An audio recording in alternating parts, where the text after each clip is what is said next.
Good afternoon, good evening, good morning, everybody. This is Peter Joseph, and welcome to Revolution Now, episode 19, February 24th, 2021.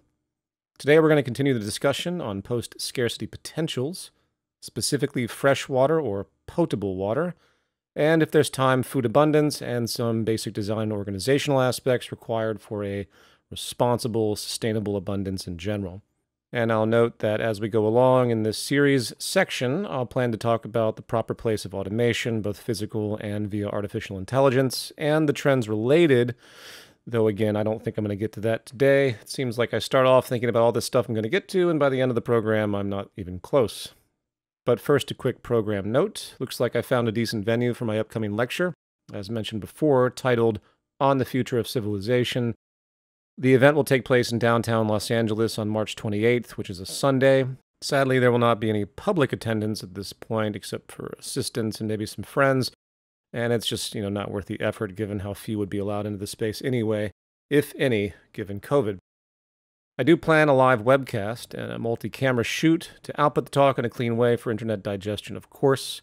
And I will also be posting a kind of outline and promotion fairly soon for the event, which will be structured in a kind of public health setting with a diagnosis, a prognosis, and a treatment, gesturally speaking.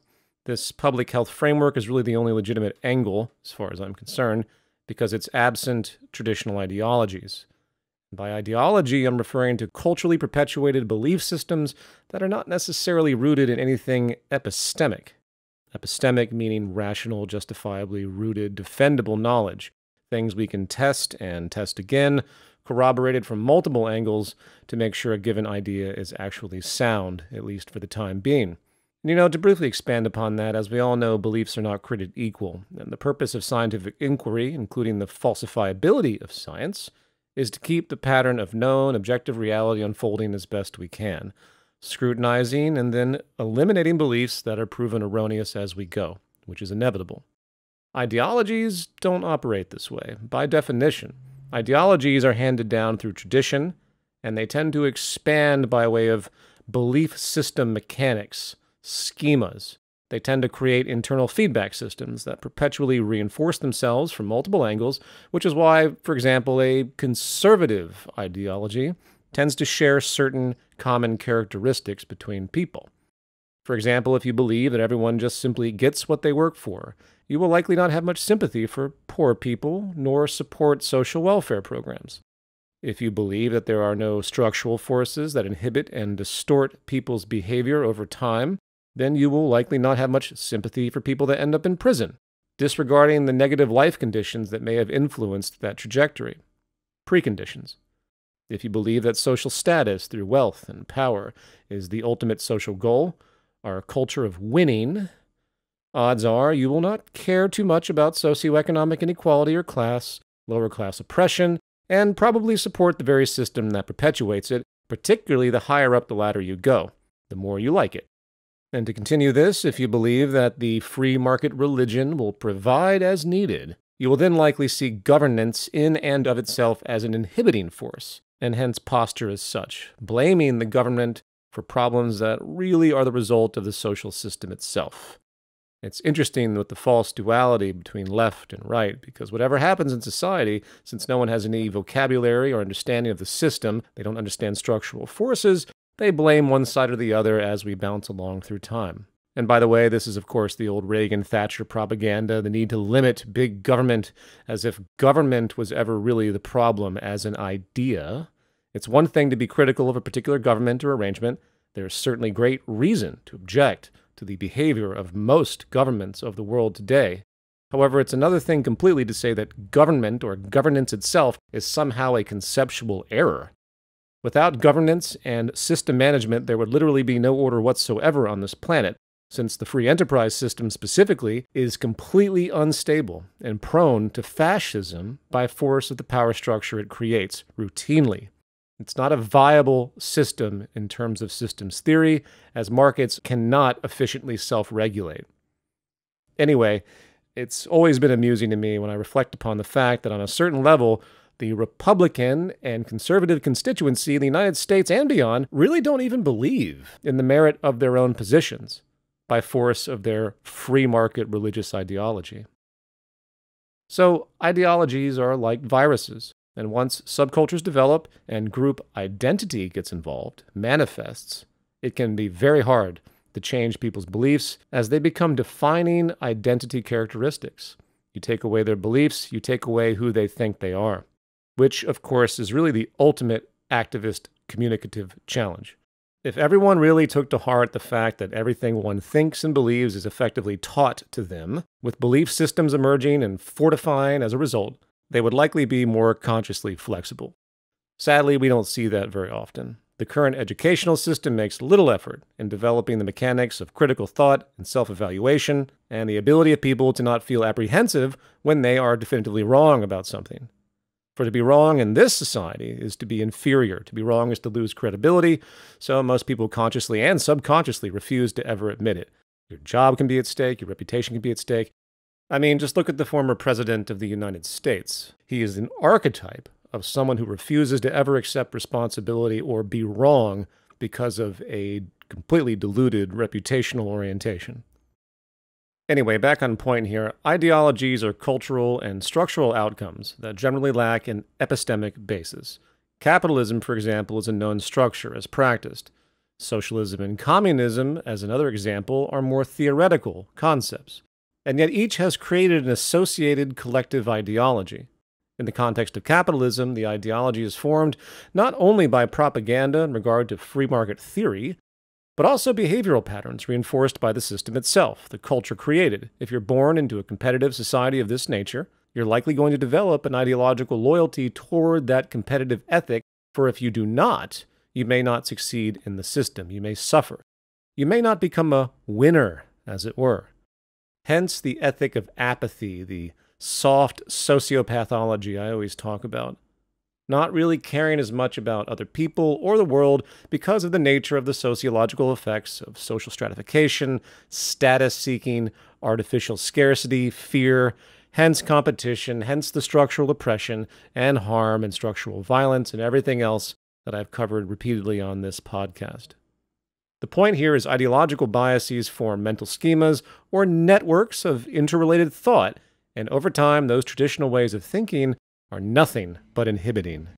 The point here is ideological biases form mental schemas or networks of interrelated thought, and over time those traditional ways of thinking are nothing but inhibiting.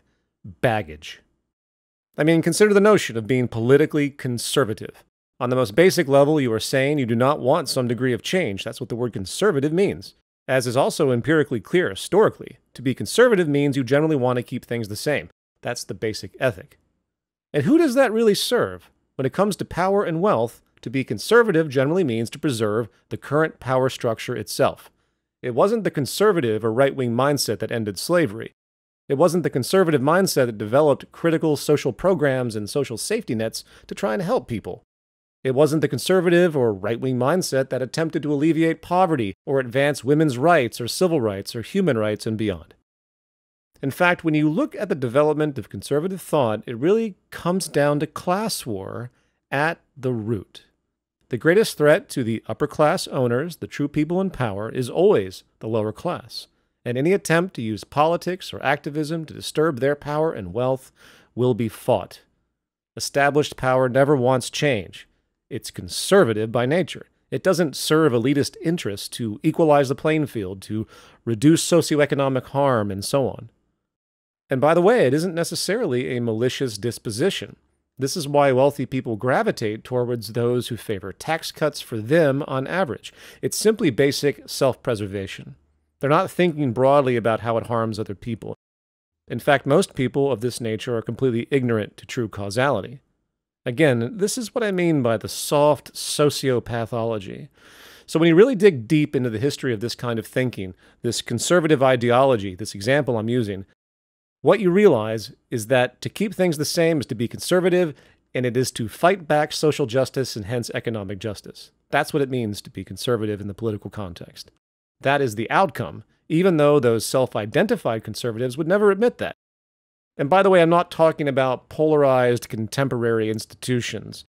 In other words, I'm not saying in America that the Republicans are the conservatives and the Democrats are the progressives. No, both the Democrats and the Republicans are conservatives. One is just slightly less conservative than the other.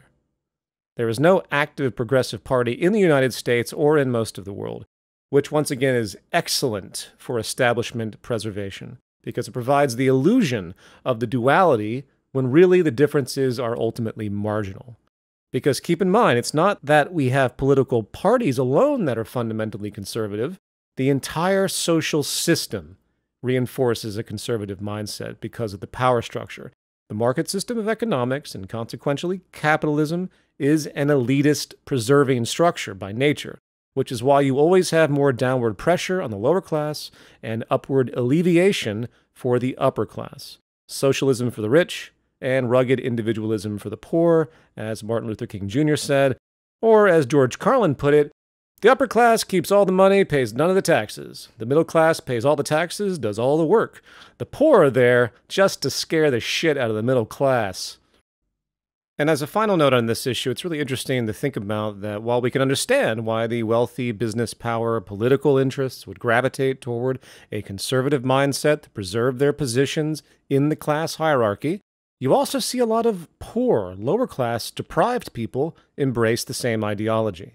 Why do people in poverty support leaders and parties, not to mention a whole social system that actively keeps them in deprivation, that actively works against their most basic public health interests? And I think the answer has to do with the broader belief systems that become generated. For example, conservative thought is often linked to religious thought.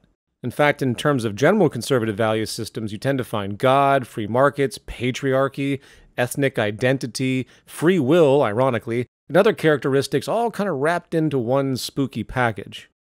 And it's by way of all this confluence that I think a poor person living in deprivation, barely surviving, still went out and voted for Ronald Reagan or George Bush or Donald Trump, while listening to Rush Limbaugh in the background. It's really quite sad. Anyway, I didn't want to take up so much time with this, but it's worth noting that as with everything, you have immediate sensibilities and relationships, and then you have long-term, multi-generational ones that unfold over time and are transferred through cultural memes, via family, society, and beyond. Suddenly, a Ferrari drives by a poor person, and that poor person, having no idea the toxic nature of socioeconomic inequality and how it really affects them, sees the person in the Ferrari as a success story, as a hero, as opposed to a symbol of systemic oppression and harm, which is really the correct view. And I know people will debate this issue and say that's all relative, how much is too much, who is to decide? And I've talked about this a few podcasts back. But the fact is, when you take a simple, broad view of extremes in our society, given how much suffering there is, anyone expressing conspicuous consumption, driving around in a $300,000 car, living in a multi-million-dollar mansion, flying around in private jets, is instantly an asshole. Whether they intend it or not, they are victims of culture, and they do not know what they're doing in most cases. But this is why social shame does have an activist relevance, as I've talked about before. So, let me round all this back out to say you don't need an ideology to understand physics, math, engineering, natural science, and act upon those understandings. You don't need an ideology to realize the characteristics that can create peaceful coexistence and maintain a sustainable abundance and sustainability in general, and what patterns of behavior are required for that. Just take the position of a train of thought, rationally and logically inferred, and ignore the ideological lure. While truth is always going to be a moving target from an epistemological perspective, it doesn't mean everything is hence an ideology. Knowledge becomes fluid, which is why I always argue against categorical thinking in general as much as we can help it. Now, circling back to the subject of post-scarcity and energy, as we've covered in the last two podcasts, I do want to say a quick word about what happened in Texas recently, as it's perfectly contextual. For those that have listened to this podcast, I don't do much with topical issues in general, as I try not to date the show, but very often a perfect contemporary situation pops up that reinforces what I'm talking about. So about a week ago, Texas gets hit with a rare cold streak and snowstorm, something in all probability indicative of the general climate destabilization we are seeing, where extreme hot and cold are emerging, and consequentially disturbances of the hydrological cycle. So the weather freezes the hydrocarbon energy infrastructure and shuts down power to millions in Texas. The first question is, why wasn't Texas prepared? There are plenty of other energy grids in colder climates that do just fine. And the answer to that question is twofold. First of all, Texas is a conservative state that doesn't like government, so their grid is literally detached from the rest of the country, which is hilarious because they don't want big government or the federal government to interfere with the Texans. And more importantly, however, they did not bother due to financial costs to fortify their own infrastructure, thinking that they would never experience this type of cold, which actually, by the way, had been predicted prior. Remember last podcast when I talked about why I'm not in favor of nuclear power? Not because the technology is flawed, but because of the high risk of events that are unforeseen.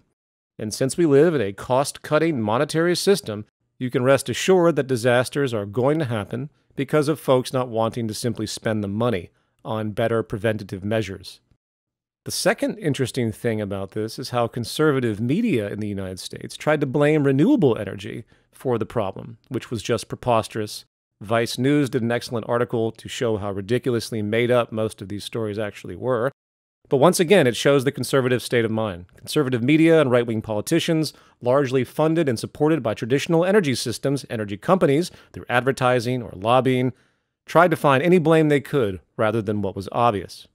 And the third thing of interest is what happened when this occurred, with people freezing and dying, living in their cars, going to the hospital because of carbon monoxide poisoning, because of all the alternative means they were trying to put forward to stay warm.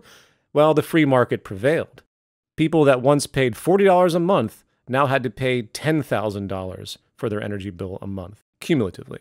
There was one article I read about a woman that had to pay $1,000 a day as everyone was competing for what little energy could be pumped out of the grid. Complete sickness, lunacy. And as reported, there was actually a conference call with one of the energy executives associated to these grids named Roland Burns, and he profiteered the entire circumstance as people died, saying, open quote, "This week is like hitting the jackpot with some of these incredible prices," closed quote. So, needless to say, this is not the way the world's energy systems should be operating on multiple levels. Okay, finally, let's talk about freshwater or potable water abundance. As absurd as it really is, water scarcity is increasing globally and has been for a while. According to the United Nations, about 1.8 billion people will live in areas plagued by water scarcity by 2025, with 66% of the world's population living in water-stressed regions. The OECD Environmental Outlook to 2050 report stated that freshwater demand will rise by 55% by 2050, corroborating the UN stress water statistic. Using the OECD demand estimate to 55%, we can then expect about 4 billion people to be living in water-stressed regions by 2050. Professor Janos Bogardi of the Global Water System Project has estimated that severe water shortages will affect more than 1/2 of the world's population by 2050, sparking mass migrations, followed by destabilizing political tensions. The related study concluded, open quote, "In the short span of 1 to 2 generations, the majority of 9 billion people on Earth will be living under the handicap of severe pressure on freshwater, an absolutely essential natural resource for which there is no substitute.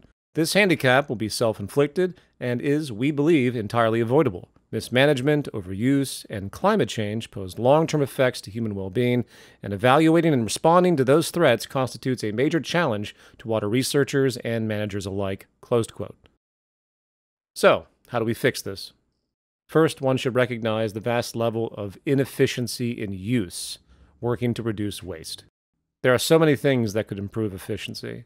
From domicile construction that has reuse infrastructure, such as the very basic idea of water going from your sink or your shower to then be used in your toilet as a bathroom design, to a complete and total revision of agricultural methods, since agriculture accounts for about 70 to 80% of the freshwater footprint of humanity by some estimates. And 33% of all of that comes from animal agriculture. And by the way, when you factor in all the other negative outcomes related to animal agriculture, to which there are many, logic does gravitate toward a non-animal product-based diet.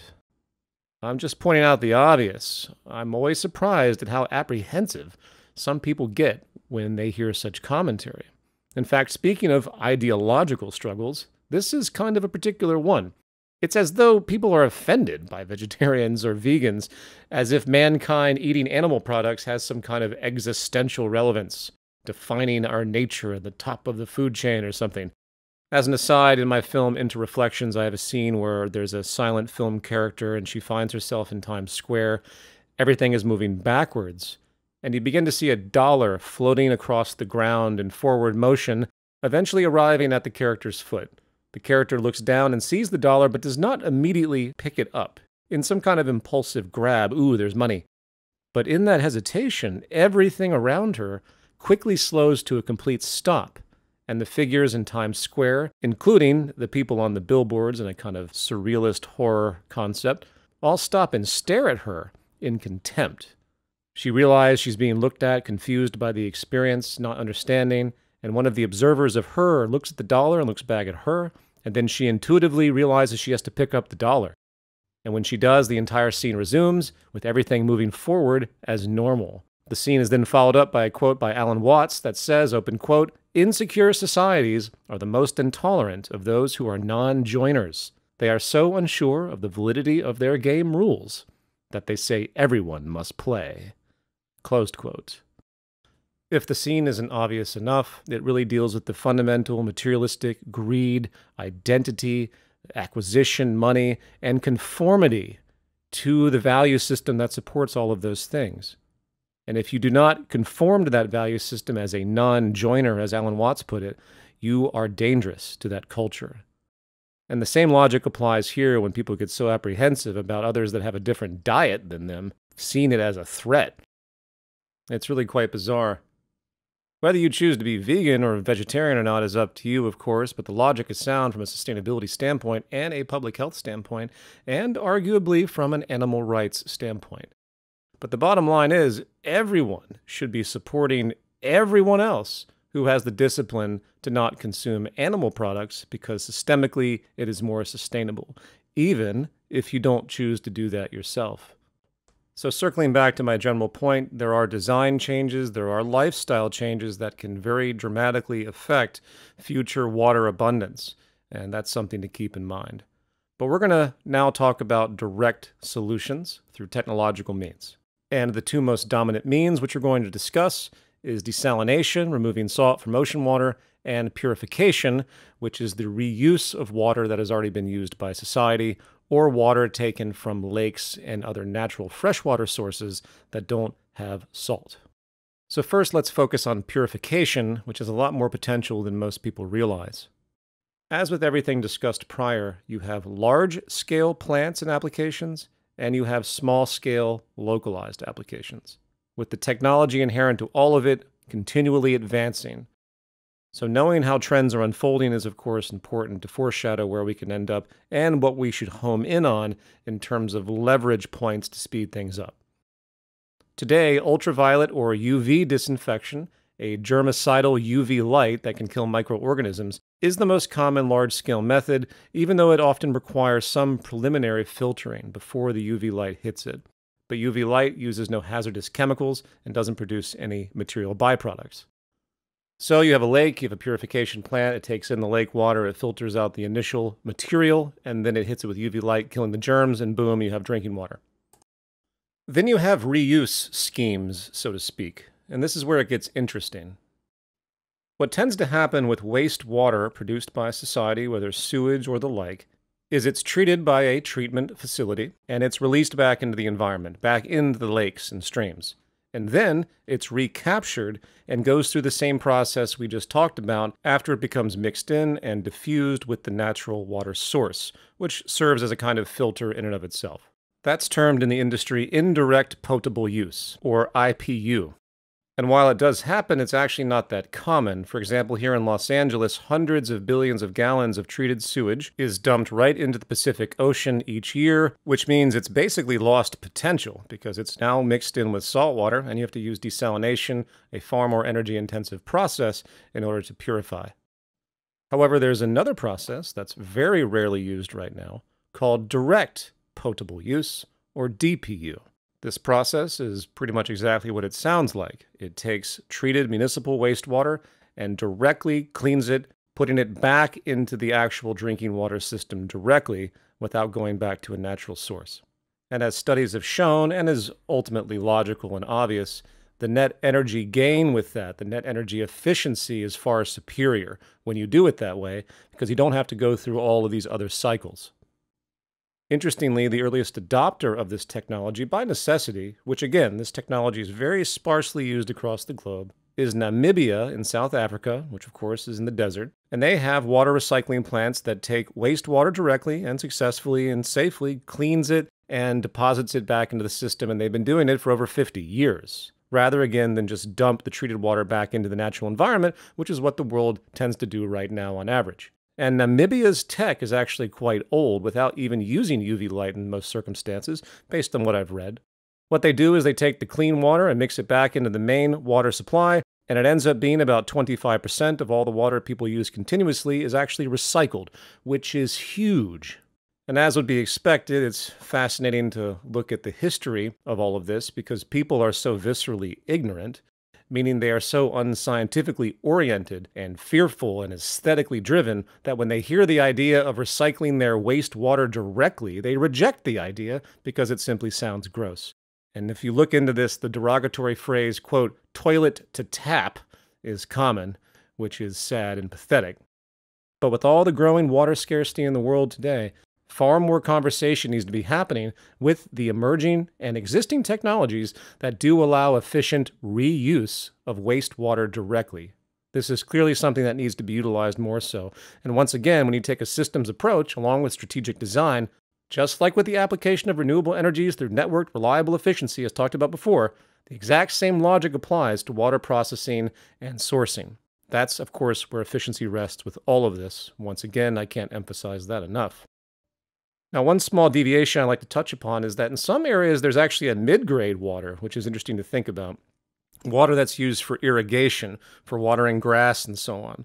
Where it's not potable, it's not safe enough to drink because there might be some microorganisms, but it's not completely toxic and disgusting. And that's something that people should think about as well. Generally today, you either have wastewater or you have potable water, and nothing in between. While I'm not necessarily advocating this example, but if you could engineer pipes in a city and you had a certain mid-tier water that was used for things like toilets, it may be more efficient. Something to think about from a reuse design perspective. Because there are circumstances where slightly polluted water could still be very useful in some areas. Areas of agriculture, machine dynamics that need water for whatever reason, and so on. So all of that touched upon, let's now step back and run some existing numbers based on current methods. The world's largest UV drinking water disinfection plant in New York can treat 2.2 billion US gallons, or roughly 3 billion cubic meters a year. The average person in the United States uses about 2,800 cubic meters a year, including freshwater used for industrial purposes, while the global use average is about 1,300 cubic meters per year. For the sake of pure statistical argument, ignoring the highly needed changes in strategic water use, reuse systems, and conservation possibilities through more advanced and efficient industrial applications and design, let's assess the simple question of what it would require to disinfect all the fresh water currently being used in the world on average by the population, through common, mind you, traditional methods. Please note, I'm pulling this data from extrapolations I did a few years ago that are in my book, when the global population was about 7.2 billion. Ratios, of course, will be the same today. So given the global average of 1,300 cubic meters and a population of 7.2 billion, we arrive at a total annual use of roughly 10 trillion cubic meters. Using the New York's UV plant output capacity of roughly 3 billion cubic meters a year as a basis, we find that only 3,300 plants would be needed globally to meet all demand, in theory. Furthermore, the New York plant is only about 3.7 acres. This means, in theory, that only about 12,300 acres are needed to facilitate a purification process of all the fresh water currently used globally by the population. Now again, I know someone's going to nitpick and say, well, what about this? What about that? Obviously, there are other footprint factors that come into play here. Power needs, location, I get it. But this is all about a general perspective. In fact, here's a fun statistic for comparison. The United States military alone, with its roughly 845,000 military buildings and bases, occupies about 30 million acres globally. Only 0.04% of that land would be needed to disinfect the total freshwater use of the entire world, which of course is not even needed once again, because once you add in desalination and strategic reuse and design, it's preposterous that anyone doesn't have potable water today. And it's important to point out that there's a lot of emphasis today when you look at water schemes out there to try and solve the water crisis. Desalination is a popular subject, and rightfully so. But really, it's not as needed as people think it is. Directly sourced and indirect and direct reuse water processing alone has the potential to meet the needs of the global population right now, if applied properly. So now let's move on to localized applications of water purification. And this is where it really becomes kind of enraging to me. You look at what happened in Texas, and the pipes were bursting, and people were taking snow and putting it in their bathtubs to convert to water, and then boiling it to drink, only to realize we've been sitting on portable, efficient processes that can help emergencies and distant communities and be incorporated into normal household and neighborhood infrastructure. Generally, all that's needed is some kind of water source that isn't salinated. There's an engineer named Ashcott Gadgil of the Lawrence Berkeley National Laboratory who has been leading research for a long time in this area, including the development of a portable UV system that can disinfect water at a rate of 15 liters per minute, and it uses only 60 watts of electrical power, comparable to a table lamp. The system is efficient enough to meet the continuous drinking water demands of a community of 2,000 people, and can run off solar panels, of course, weighs only 15 pounds, and has no toxic discharge. Boom, for all those people that are dealing with lake water or river water in so many areas of the world, here is a viable solution if they can gain electricity. Similarly, and more powerfully, there's an inventor named Michael Pritchard who designed a technology he calls Lifesaver, which, without UV, can convert most all forms of polluted lake and wastewater back into potable water almost immediately. He developed a filtration system that works down to the 15 nanometer size, which is pretty incredible. No electricity required. The largest form of this non-powered technology, which needs no chemicals, is about the size of a commercial barrel and can clean 2 million liters of water, providing for 300 people for 6 years if used daily. I've seen this. You can watch videos of this. It's absolutely incredible, the simplicity, and it works. And this technology has been around for years. If you were to buy one of these, it'd cost you about $11,000 right now. But imagine if they were actually mass-produced with real intent. That number would become marginal. So I'm going to stop there today with respect to purification as, in fact, a source of total Earth water abundance. It could happen. It could work, especially with direct reuse. If such engineering and R&D was really allowed to come forward, even though we already have places that are doing this successfully already.